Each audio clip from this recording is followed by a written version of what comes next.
Good morning and welcome to Cawfeetawk. I hear footsteps. So, oh my God, I'm so tired. It's Monday. It's a tough one today. So, I was having a conversation with my girlfriend and she was telling me about a fight she had with a family member. And she's telling me the story and she says, I walked into the house and I could tell something was amiss. Everybody said hello to me except for her. She looked at her wine, she kept her head down, whatever. And then she proceeds to tell the story about how an hour into dinner, this cousin blows up at her, makes a big scene in front of everybody. And nothing she could say would diffuse it. Nothing she could say was right. She said to me, I just don't understand how it got that bad. I don't understand how it got away from me or what I could have done differently because it was awful. And I said to her, you realize there was nothing you could have done differently. She was hell-bent on coming after you that night. That was her plan. You see, she had a plan. You didn't. You just showed up somewhere you were invited. She knew she was coming after you. This is what it is like when you try to reason with someone who is committed to misunderstanding you, committed to not hearing your side. It is showing up for a war you didn't know you signed up for, going to battle with somebody who's been preparing an arsenal and you just walk in to a battle zone. There was nothing she could have done differently. This cousin showed up that night to be right, not to solve anything, not to diffuse anything, to be right. There's a difference between an argument, which is when one person wants to prove they're right, and a conversation where people try to work something out. This was not a conversation. You can't make people committed to not understanding you understand you. You can't make people committed to being right hear your side or find the truth that usually lies somewhere in the middle. They're not interested in that. They are committed to proving you wrong because in order for them to be right, you have to be wrong. So there's no other option. How many times we've had conversations with people where we go,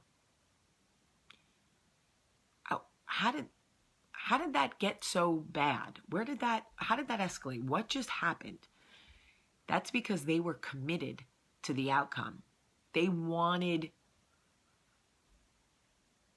to elevate their cause, whether it's playing the victim or whatever it is. They needed to be right. And in order for them to be right, you had to be wrong. So she and I talked it through and she was like, you know what, you're right. I look back at the whole night. Her body language from the time I walked in was aggressive. She didn't make eye contact. Everybody else hugged me hello, said hello. She's like, I knew things weren't perfect between us, but this was different. And had my girlfriend been more in tune with the environment, she maybe could have walked up to her cousin and said, hey, can we step outside and talk? Can we, clearly something's bothering you. But she didn't because she wasn't comfortable with confrontation and she hoped that perhaps whatever was brewing maybe would blow over.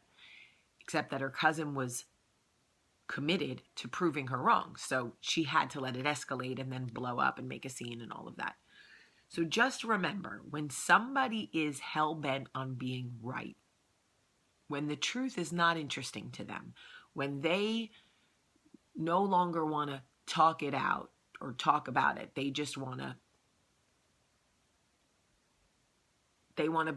play the victim or they want to show the world that you're wrong or whatever, They are already committed to misunderstanding you. They are already committed to an argument and not a conversation.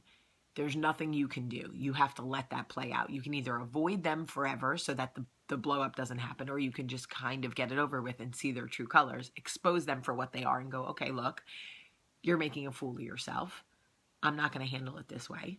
So when you're ready to talk like a normal person, because we all know there's 3 sides to every story, right? Theirs, yours, and the truth lies somewhere in the middle. And that's it. So no matter how, because you can't be sure that you haven't made someone feel the way that they are feeling.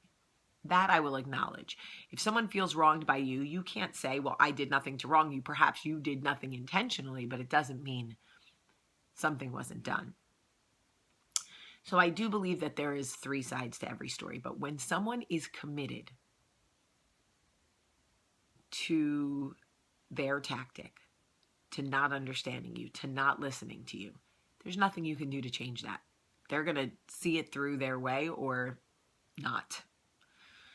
Anyway, I've had a lot of these experiences, and where you just watch it unfold and you go, okay, right, play the victim. Everyone's out to get you. I'm the bad guy. Got it. Go ahead. Make your scene. Get on your soapbox. And then I kind of just let the tide roll back. And usually, if you say, remember I always say, silence sometimes is the loudest answer. Usually after people show their ass, if you just stay silent, people expect you to become enraged. They expect you to retaliate, and you say nothing. It's kind of amazing. I mean, it's kind of amazing. Nothing infuriates somebody who wants to go to war more than an unwilling opponent. Nothing infuriates somebody who wants to take you to battle than when you are unwilling to participate, when you just stay silent and go, ooh, I don't know what that was. Drives them insane. It's Monday. Have a great day today. I love you so much.